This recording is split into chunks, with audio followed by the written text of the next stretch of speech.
तरनो तरनो।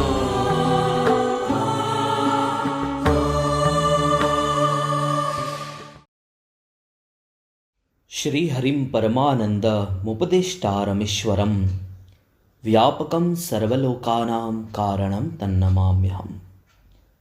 यशोमते किशोरकं नमामि चित्तचोरकं। सर्वेभ्यः जय श्री कृष्ण। आप सभी को जय श्री कृष्ण, जय सिया राम। सभी को प्रेम प्रणाम। आइए बात करते हैं मकर संक्रांति पर्व की।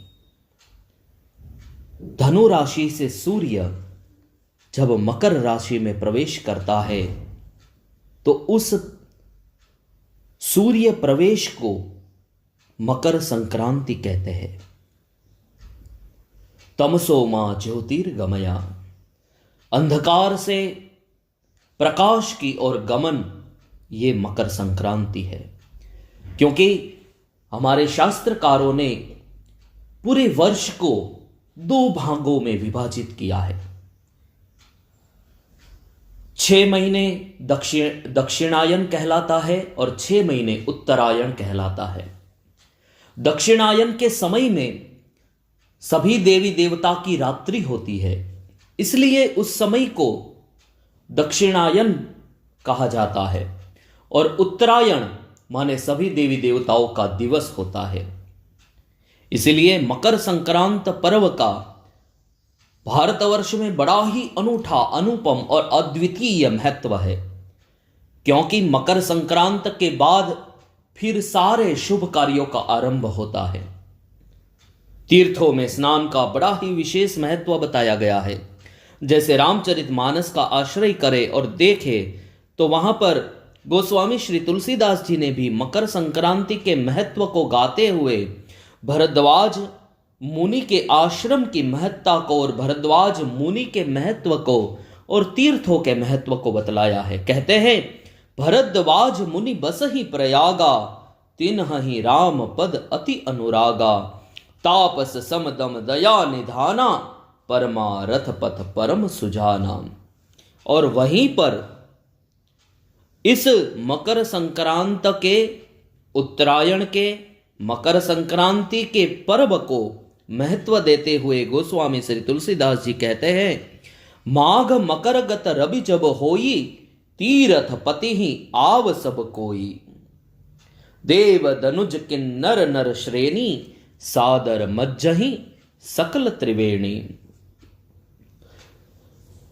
तीर्थ का महत्व बताते हुए, प्रयाग का महत्व बताते हुए गोस्वामी श्री तुलसीदास जी कहते हैं कि जब मकर राशि में सूर्य नारायण का प्रवेश होता है तब सभी कोई तीर्थ की ओर चले आते हैं। और ये तीर्थपति कौन है? बोले तीर्थराज प्रयाग, जहां गंगा, यमुना और सरस्वती तीनों नदियां मिलती है, उसी को प्रयाग कहते हैं। और वहीं पर सारे के सारे सभी ऋषि मुनि नर नारी सभी वहां पर आ जाते हैं। देव दनुज किन्नर नर श्रेणी सभी वहां पर आते हैं और तीर्थ में स्नान करते हैं। तीर्थ के स्नान का बड़ा ही महत्व मकर संक्रांति में बताया गया है। उत्तर भारत में इस पर्व को मकर संक्रांत कहते हैं, गुजरात में उत्तरायण कहते हैं, पंजाब में लोहड़ी कहते हैं, केरल में इस पर्व को पोंगल कहते हैं और गढ़वाल में खिचड़ी संक्रांत कहते हैं। हम कुछ पौराणिक कथाओं का दर्शन करें तो कुछ कथाएं हमें मिलती है और इसमें मकर संक्रांत का बड़ा ही दिव्य महत्व बताया है, उत्तरायण का बड़ा ही दिव्य महत्व बताया है।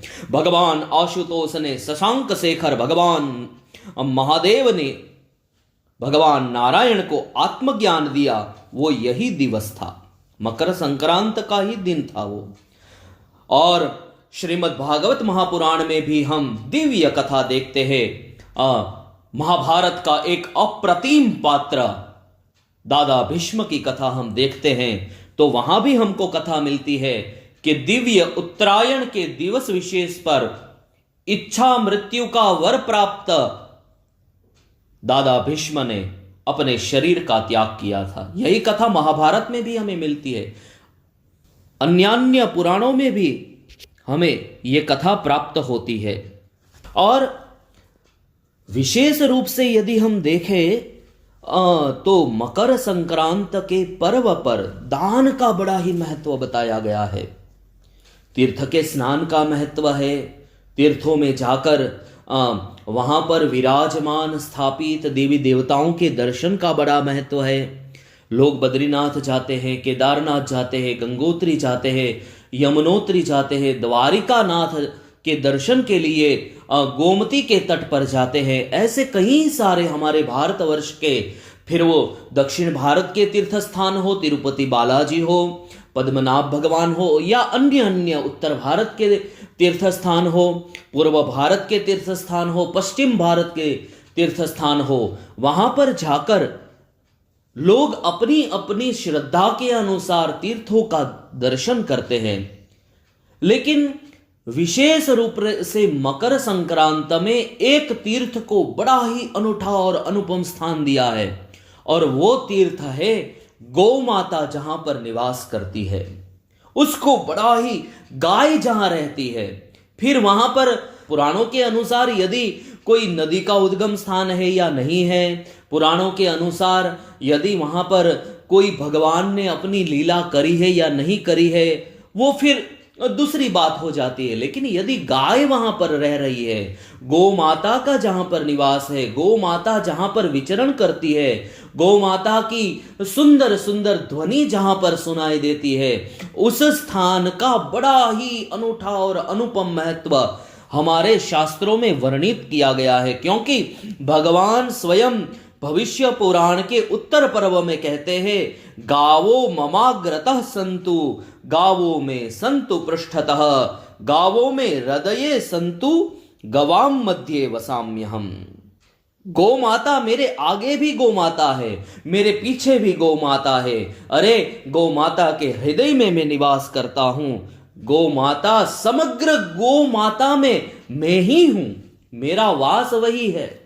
इसलिए जब हम पूज्य भाई श्री के श्रीमुख से कथा का श्रवण करते हैं, तो पूज्य भाई श्री कथा श्रवण कराते हुए भी ये बात हमको कई बार बताई है कि हम मंदिर में जाते हैं, भगवान के दर्शन के लिए जाते हैं, तो हमारे द्वारिका नाथ वहां विराजमान है, हमारे श्री हरि वहां विराजमान है, हमारे बाके बिहारी जी वहां विराजमान है। लेकिन मंदिर में जाते हम दूर से दर्शन करते हैं भगवान को, और फिर भीड़ होती है तो कुछ पल के लिए दर्शन होते हैं, फिर हम वहां से निकल जाते हैं। लेकिन जहां श्री कृष्ण की मूर्ति विराजमान है, मंदिर है, जहां पूजा पाठ हो रहा है, वो तो भगवान की ऑफिस है। और ऑफिस में हम जब किसी को मिलने जाते हैं तो हमें एक एटिकेट के साथ वहां पर मिलने जाना पड़ता है। लेकिन जब हम गौशाला में जाते हैं, गौ माता की हम पूजा करते हैं, गौ माता को हम चारा खिलाते हैं, गौ माता को हम अपने हाथों से गुड़ से बने हुए लड्डू खिलाते हैं, गौ माता के जब उसके ऊपर हम प्रेम से हाथ पसारते हैं, तब भगवान श्री कृष्ण और प्रसन्न हो जाते हैं। क्यों? क्योंकि मंदिर में जब हम भगवत दर्शन के लिए जाते हैं तो वो तो भगवान की ऑफिस है, लेकिन गौशाला में जब हम गौ माता के दर्शन के लिए जाते हैं तो वो भगवान श्री कृष्ण का घर है। हमें भगवान के घर में प्रवेश मिलता है। और जब हम घर में जाते हैं तो आओ भगत तो जिनका घर है वो करते हैं। तो इसलिए इस तरह से हमें ये बात भी पता लगती है कि गौशाला में गौ माता तो है ही, लेकिन भगवान श्री हरि स्वयं वहां विराजमान है और वहां पर वो रहते हैं। और यहां तक कहा गया है कि गौ माता के अंदर तो 33 कोटि सारे देवी देवताओं का वास है। इसलिए यदि हम जब गौ सेवा करते हैं, जब हम गौ माता के लिए कुछ करते हैं, तो हम न केवल गौ माता की सेवा कर रहे हैं, लेकिन अपितु वहां भाव ऐसा है कि हम सभी देवी देवताओं का पूजन अर्चन कर रहे हैं। इसीलिए मकर संक्रांति के इस विशेष पर्व पर दान का जो महिमा बतलाया गया है, ब्राह्मण को कुछ ना कुछ दान देना चाहिए, और उसमें विशेष रूप से गोदान की महिमा को भगवान श्री कृष्ण ने स्वयं ने युधिष्ठिर के सामने रखा है।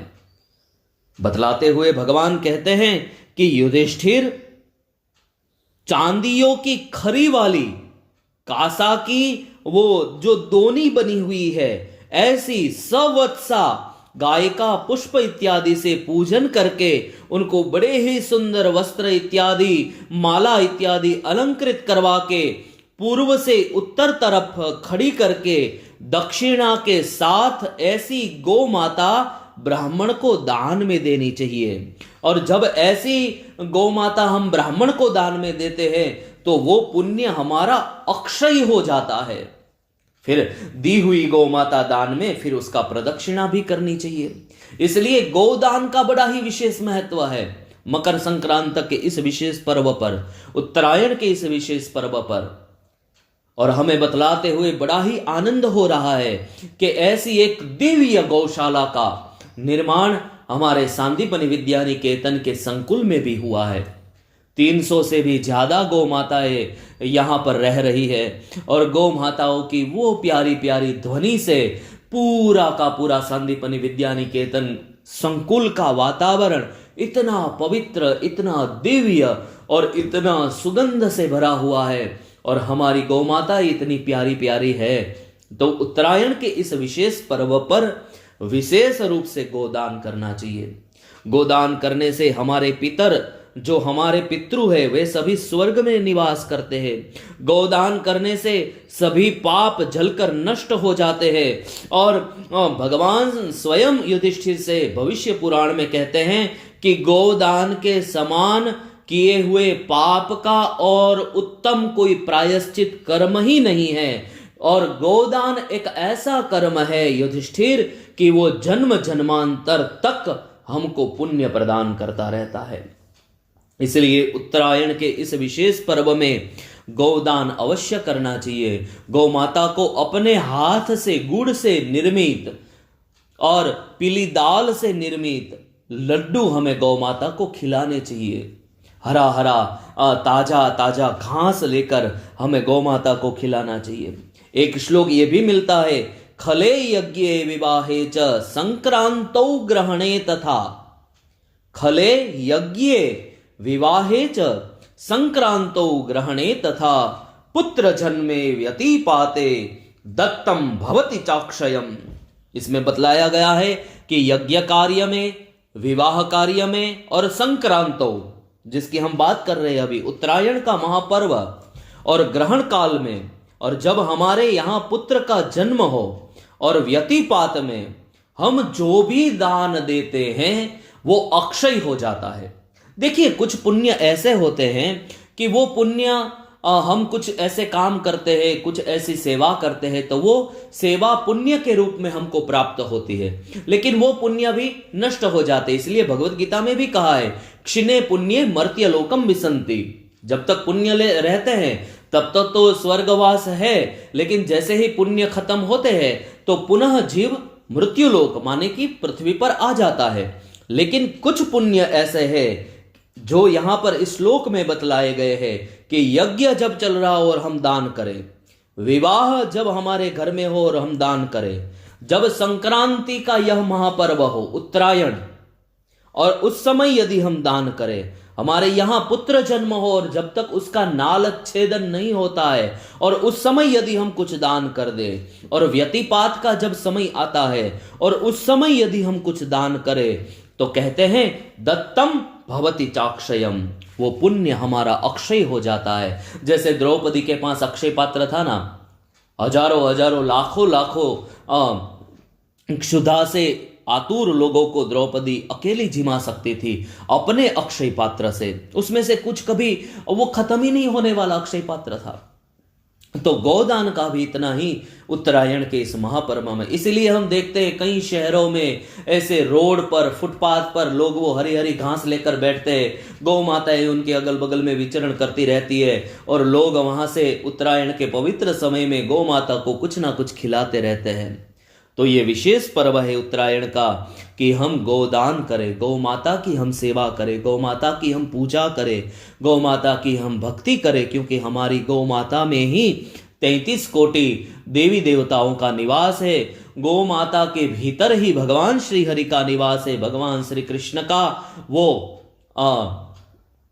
पोस्टल एड्रेस है। यदि हम गौशाला में जाकर गौ माता की कुछ सेवा करते हैं तो भगवान श्री हरि विशेष रूप से हमारे ऊपर प्रसन्न हो जाते हैं। तो इस विशेष अवसर पर आइए सांदीपनी की गौशाला में हमारी गौ माता, हमारी अपनी गौ माता, इतनी प्यारी प्यारी, इतनी लाडली लाडली गौ माताएं हैं, हम उनकी सेवा में जुड़े, हम उनकी सेवा करें और कुछ पुण्य कमाए, ऐसा पुण्य कमाए कि हमारे पितरों को स्वर्गवास हो, हमारे किए हुए पाप सारे नष्ट हो जाए और पुण्य पथ पर हम चल पड़े, भगवान श्री हरि को प्रसन्न करे। इसी भावना के साथ जुड़े रहिए हमारी सांदीपनी की गौशाला के साथ, हमारी गौ माता के साथ, और उत्तरायण के इस विशेष पर्व पर हम कुछ सेवा हमारी गौ माता की करें। जय श्री कृष्ण, जय सिया राम। सभी को प्रेम प्रणाम और जुड़े रहिए हमारी गौ माता के साथ।